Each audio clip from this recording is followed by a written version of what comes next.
Bien, buenas tardes. Está en nuestra clase de Historia de la Filosofía 3. Recordando que Historia de la Filosofía 3 es lo mismo que Historia de la Filosofía Moderna. La 1 sería Filosofía Antigua, la 2 sería Filosofía Medieval, la 3, que es la que estamos viendo, es Filosofía Moderna, la 4 sería la Contemporánea, la 5ª sería Movimientos o Corrientes Actuales de Filosofía, ¿verdad? Pero ahora sería la número 3, que sería la Edad Moderna, que solo hay 3 corrientes filosóficas y solo 300 años de historia. 3 y 3, ¿verdad? 300 años, 3 siglos, entre el Renacimiento y la Revolución Francesa, siglo XV y finales del siglo XVIII. Recuerden que la Revolución Francesa fue 789, 1789. Los 3 últimos dígitos del sistema digital, para uno aprenderlo fácil, 789. Entonces, en el 1789 vino la Revolución Francesa, pero el 1789 finales del siglo XVIII. Ya en el siglo XIX vendrá la Revolución Industrial, será el siglo de la revolución, será el siglo de la Revolución Económica, toda la Revolución Económica. La Revolución Francesa fue el símbolo de la Revolución Política.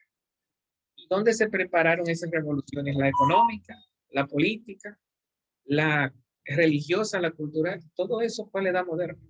La Edad Moderna transformó la política, transformó la economía, transformó la cultura, transformó la sociedad. ¿Cuál es el cambio neurálgico? Ese paso de lo medieval a lo contemporáneo. Así podemos definir la Edad Moderna, una época de transición, una época de cambio. El paso de la sociedad medieval a la sociedad en la que vivimos, que se llama contemporánea. Entonces, en el medio está la modernidad. Esos 300 años fue pasar del teocentrismo, que es el carácter de la Edad Media, al antropocentrismo, que es el carácter de la edad contemporánea en la que estamos viviendo. Ese proceso del teocentrismo al antropocentrismo es lo que se llama Edad Moderna. Y es lo que la Iglesia conoce como modernismo. Adentro de los documentos de la Iglesia hablan del modernismo. Antropologización de la cultura, antropologización de la política, de la economía, ese poner al hombre como el principio, el fundamento y el fin. Se recuerden que la filosofía eso es lo que busca, las causas primeras, de dónde viene todo, dónde termina todo y cuál es el fundamento de todo, cuál es el principio y el fin. Cuando se preguntaron por el arjé, eran principios cosmológicos, no eran antropológicos. El arjé era agua, era fuego, era tierra, pero se estaba buscando dónde viene el mundo, dónde, qué fundamenta el mundo y dónde termina. En la Edad Media, ese principio ya no es agua, fuego, aire, tierra, no son los elementos, no es el pluralismo que ensayaron los antiguos.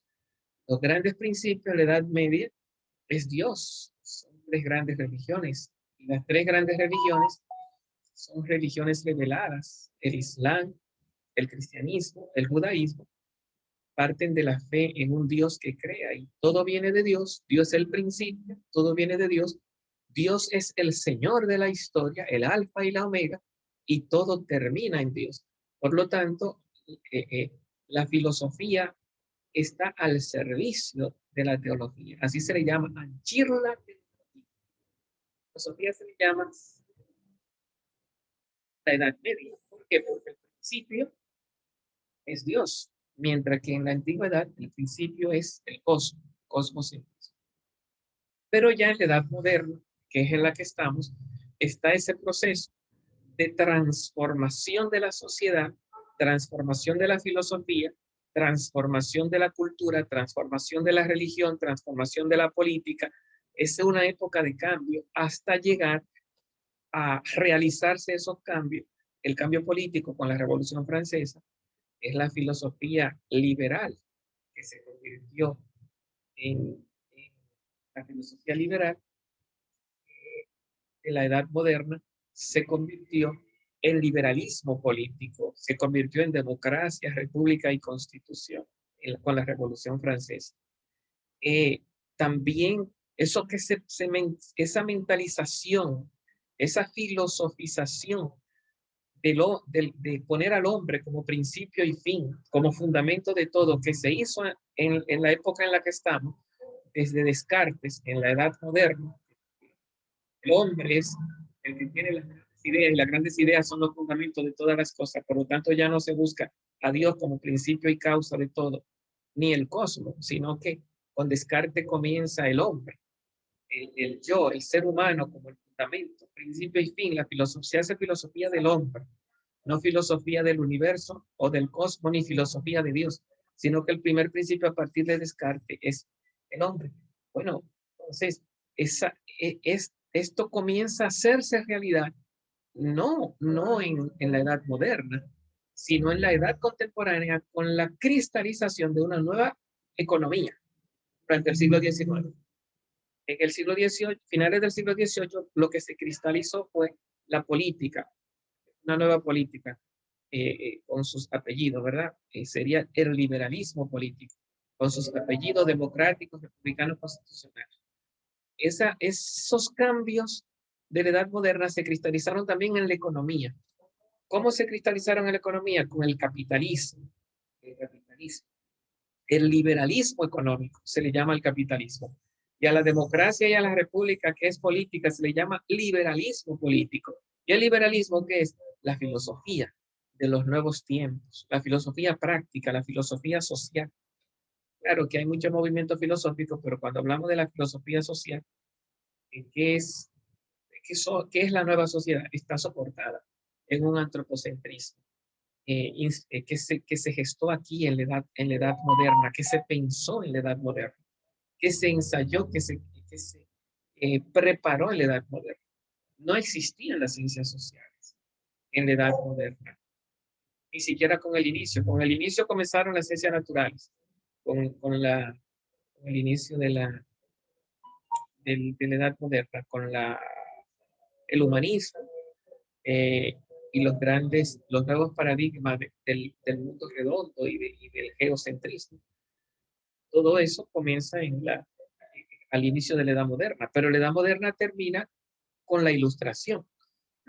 Son 300 años, pero los últimos 100 años es la época ilustrada, es la época de las luces, es la época de Kant, Emmanuel Kant, que dice aquella frase atrevida: antes de nosotros no se había pensado, nosotros hemos pensado.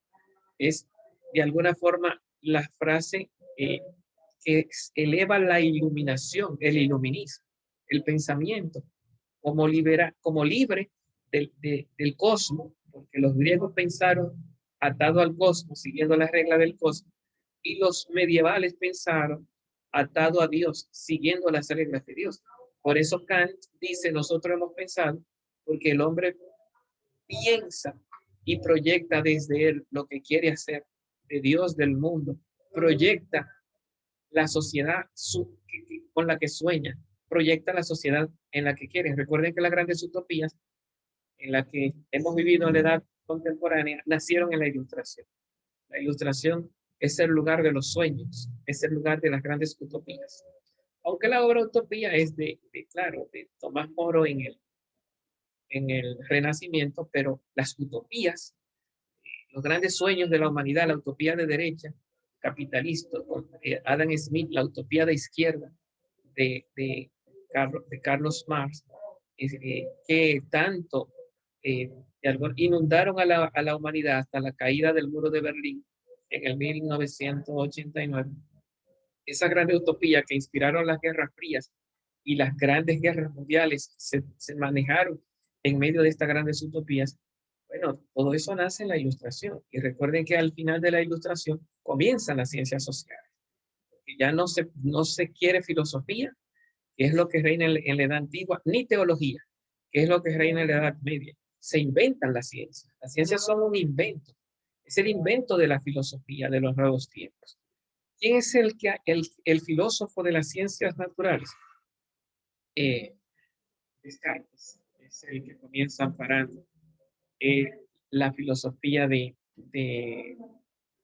llama, el que inventó el telescopio, Galileo. De Galileo, ampara a Galileo Galilei. Y Kant ampara a Newton con las leyes, con la ley de la gravedad. Entonces, que la universalidad la pone el hombre, la universalidad no la encontramos nosotros. ¿Por qué? Porque los sentidos no son capaces de la universalidad, entonces la pone el hombre. Curioso. Para los antiguos no hubo ese problema, porque para los antiguos la luz natural de la razón era la que creaba como decía Aristóteles, el método era el paso de lo conocido a lo desconocido.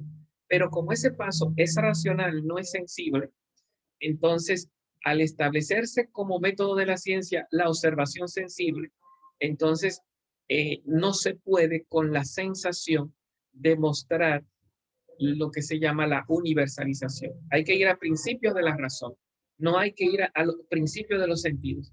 Pero bueno, la ciencia de hoy apostó, los filósofos de hoy apostaron por un método empírico, por un método sensible. Si la filosofía antigua dijo los sentidos nos engañan, Kant es aquel que viene a ratificar la validez de los sentidos. Es lo problemático, con lo que se hace ciencia, no con lo universal. ¿Qué no quería decir Elizabeth? Sí, maestro, con Descartes hay un cambio porque en cierta manera el realismo tanto de Aquino como de Aristóteles concebía que el ser humano, el mundo podía conocer, es decir, el mundo podía ser conocido, o la realidad, los objetos y todo lo que existía estaba fuera del hombre. Es decir, pero con Descartes hay una especie de giro, y hay un giro en que, bueno, con el mismo Kant, en que es no, sino que también el ser humano pone, y ahí entra el tema del idealismo y esto, pone a través de su conciencia hay unas condiciones a priorísticas donde el ser humano pone y crea, por así decirlo, como la realidad que está fuera de él. Es decir, está centrado en el individuo, que no solamente la realidad que está fuera, sino que también el individuo crea las condiciones para que esa realidad él la pueda también concebir. No sé si estoy equivocado en este punto con relación a un cambio, con relación al realismo y lo que... De hecho, cuando Descartes habla del cogito ergo sum, hay tres ideas innatas. Son innatas no porque, como diría Platón, vienen de otro mundo, sino porque son antes de la experiencia. Son a priori antes de la vivencia, son innatas. Antes del hombre conocer, ya viene con el entendimiento. Y en el entendimiento el hombre encuentra sus tres ideas a priori. La idea de Dios, la idea del mundo y la idea del yo. Cogito ergo sum. Eso no es algo visible. Eso es algo que viene que para Kant como una totalidad, un mundo. El cogito ergo sum. Hay tres grandes mundos en la interioridad de nosotros. La idea de Dios, la idea del mundo. Entonces esas ideas del cosmos, del universo, que son las tres ideas de la filosofía, ¿verdad? Dios, el mundo y el hombre, tienen como universos que no pueden ser visibles, no pueden ser demostrados, no pueden ser amparados por la ciencia. Por eso son totalidades antes que la experiencia, tanto en Kant como en Descartes. Entonces, la filosofía es un conocimiento de distinto nivel que el científico, pero hacen depender de una crítica a la luz de Kant que hace depender la validez de lo universal a partir de la experiencia sensible. Tratan de cientificizar la filosofía, hacerla depender de lo sensible. Lo propio de la ciencia es el método empírico, observación, experimentación, comprobación, el todo, la verificación empírica. Entonces, el dominio dentro de la conciencia sensitiva, el dominio de los conocimientos dentro de la conciencia sensitiva. Recuerde que los tres grandes movimientos en los que estamos metidos son de base noxiológica o epistemológica o cognoscitiva, como se le quiera llamar. El racionalismo es teoría del conocimiento. Descartes, Leibniz, Spinoza. Eso es, aunque sean racionalistas y matemáticos y sean antisensibles, eso es teoría del conocimiento. Si vamos al empirismo, John Locke, David Hume, Berkeley, Thomas Hobbes, eso es teoría del conocimiento. Y si vamos al idealismo, Emmanuel Kant, Fichte, Schelling, Hegel, eso es teoría del conocimiento. ¿Qué quiero decir con esto? Antes de ello, lo primero no era teoría del conocimiento. Lo primero es, existe una realidad y podemos conocerla. Los filósofos se estaban matando, tratando de descubrir el origen del mundo, del universo, de los astros, de las aguas. Eso no es ir al conocimiento, eso ir a lo conocido, a los objetos, a las cosas que están frente a nosotros. Se hizo filosofía desde la observación del mundo. Cuando entramos en la edad moderna en la que estamos, racionalismo, empirismo e idealismo, que son los tres grandes movimientos de estos 3 siglos, esta es la filosofía que nos tocaría ver a nosotros, racionalismo, empirismo e idealismo. Se dice en todos ellos, lo primero es el conocimiento. Y si lo primero es el conocimiento, ¿quién es primero? Porque para que haya conocimiento tiene que haber 2 cosas, el conocedor y lo conocido. Para que haya conocimiento tiene que haber quién conoce y qué se conoce. Para yo decir que conozco un celular, para que el celular sea conocido, tiene que haber quién lo conozca y qué se conoce. Entonces, si no hay un qué se conoce, no hay un quién conozca. ¿Por qué? Porque no hay nada conocido. Y si hay un quién conoce, tiene que haber algo que se conozca. O sea que en medio de esa tensión entre el objeto y el sujeto, ¿a quién le vamos a dar la prioridad? ¿Al sujeto o al objeto? Ahí es que apuesta la filosofía moderna, que le da la primacía al sujeto y no al objeto. Si lo antiguo le dieron la primacía al objeto, desde el objeto, la edad moderna le da la primacía al sujeto y subjetiviza el objeto. ¿Qué quiero decir con subjetiviza el objeto? Que el objeto no se mira desde él, sino desde la percepción del sujeto. Tanto el empirismo tanto el empirismo como el racionalismo van a inspirar el idealismo. Y el idealismo es que las cosas son porque la conocemos. No la conocemos porque son. El sol es porque lo conocemos o lo conocemos porque es. El realismo antiguo dirá, primero existe, después lo conocemos. Y un televisor que un hombre hace, bueno, hasta que el hombre no haga lo que inventa, no hay conocimiento. Lo que está en la mente, igual que los sueños, no hay conocimiento. Cuando está hecho es un conocimiento. Eso dirá la filosofía antigua. La objetividad, la representatividad y la correspondencia entre lo pensado y la realidad. Pero eso cambia con la edad moderna y con Emmanuel Kant. En Emmanuel Kant, la filosofía y la ciencia se convierten en prescripción. Es un proyecto, es una meta. Es el fin del capullo al ser rosa. La rosa es la meta del capullo, es el fin del huevo al ser pollito. El pollito es el fin del huevo. Entonces, esos fines, como un secreto de la naturaleza, son prescritos por el conocedor. En ese sentido, forman parte de lo que se llama el conocimiento kantiano, y lo cual significa que el hombre los piensa y los pone. La ciencia se convierte en prescriptiva. Claro que quien le vino a hacer la guerra y sumamente fuerte a ese pensamiento, siguiendo con un poco con lo de atrás, sin volver atrás, con los criterios de atrás, es el positivismo, ¿verdad? La ciencia positivista ha ganado esa batalla, que de alguna forma las cosas, la ciencia no es del deber ser, sino del ser. Entonces, pero los filósofos que amparan la ciencia no son filósofos del ser, son filósofos del deber ser. ¿Cómo se llama? Frankfurt y Marx contra la Escuela de Viena. No vamos a decir que perdieron la batalla, pero de alguna forma en la práctica eso está muy debilitado, que la cientificidad es proyectiva, la cientificidad es objetiva, es descriptiva, es de lo que hay, no de lo que debe haber. Pero si uno se pone a buscar a los filósofos, especialmente Kant, no ampara una ciencia del ser, ampara una ciencia del deber ser, una ciencia militante, futurística. Bueno, entonces, la edad moderna es poner como principio de la filosofía el conocimiento, pero no lo que se busca, porque si uno lo dice de esa manera, parecería ser que el primer principio es el conocimiento, y tendríamos que decir algo así como la filosofía antigua es cosmocéntrica, la de la Edad Media es teocéntrica, y la filosofía moderna, como puso ante todo el conocimiento, tendríamos que decir algo así como epistemología-céntrica, algo así, o teoría del conocimiento, noxiología, noxeología, algo así, ¿verdad? El centro sería lo noxiológico o lo epistemológico, y no,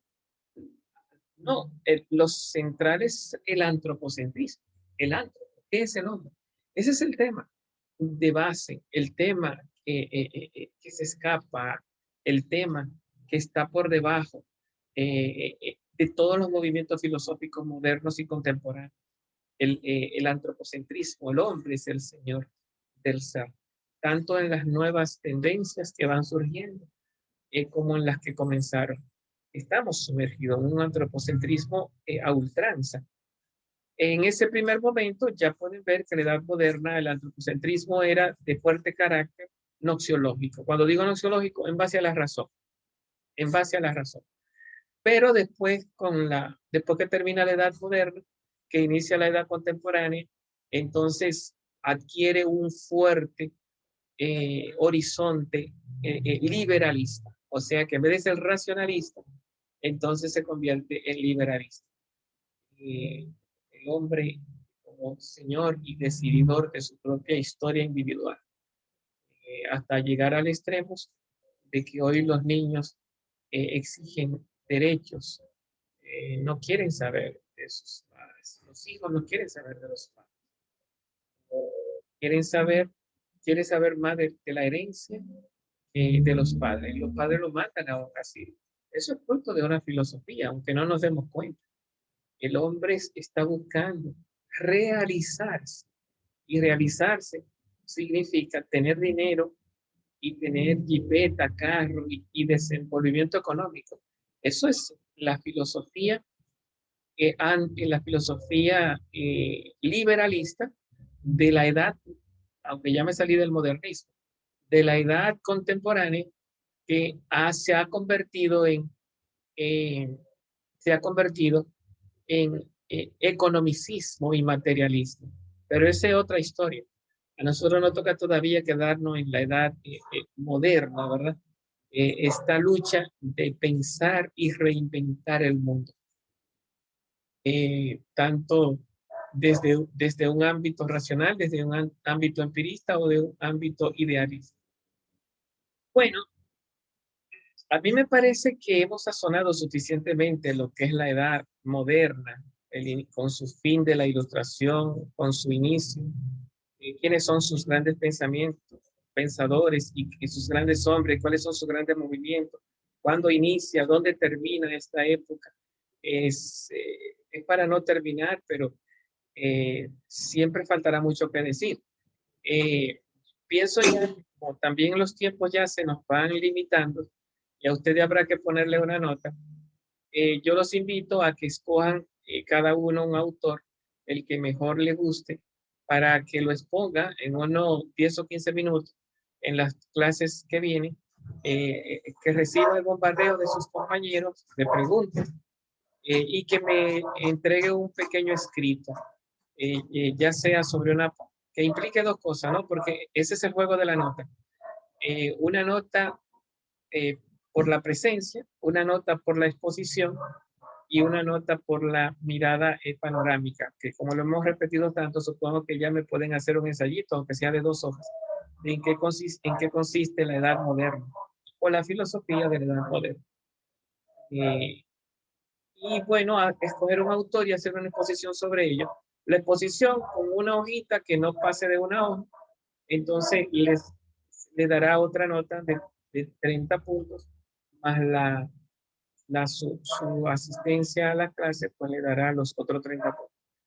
Entonces les invito, como ya ustedes saben quiénes son los autores del racionalismo y del empirismo y del idealismo, que lo escojan, cada uno el que quiera. Entonces comenzaríamos la próxima clase a escuchar sus exposiciones, preferiblemente, ya hemos hablado de él, que el que quiera hablar de Descartes. Deberíamos escoger lo que no hemos tratado, preferiblemente, para que lo vayamos a sonar. Pero cada uno es libre, ¿verdad? Lo que no hemos tratado, como Berkeley, Hume, Spinoza, Leibniz, Spinoza, coja cada uno un filósofo que le guste, entonces para irnos acercando un poquito a estos pensadores de la edad moderna. Memphis, ¿tiene algo que decir? Ahora no, maestro. Ok, bien. ¿Quién más? ¿Alguno tiene alguna Profesor, pregunta? Ashley. yo sí. Buenas tardes. A ver si me puede poner presente. A ver. No aparece por aquí. Ashley de León. Presente. Ajá. Ashley está presente. ¿Quién más? Pablo López, profe. Pablo, apareciste. Claro. Pablo López, presente, Pablo. ¿Quién más? Bueno, entonces, nada, busquen al autor que quieren trabajar y comenzamos la próxima clase a escuchar sus ponencias. Traten de prepararla para no pasar de 10 minutos, a ver si podríamos abordar 2. Como se supone, hoy vi un letrerito por ahí, como que la segunda semana de mayo, como que es la última docencia. No serán los finales, pero será la última docencia. Entonces, realmente el tiempo es demasiado, está arriba, ¿verdad? Entonces, mientras menos tiempo ocupen en su ponencia, pues mejor, porque hay que escucharlo a todo para ponerle una nota. ¿Alguna pregunta? Sí, me pueden dejar a Descartes, yo no tengo problema. Me dejan a Leibniz, por favor. A ver, play, Ustedes se escriben uno con otro y se ponen de acuerdo. Bueno, pues nada, cuídense mucho. Gracias por participar. Nos vemos la próxima clase. Bye.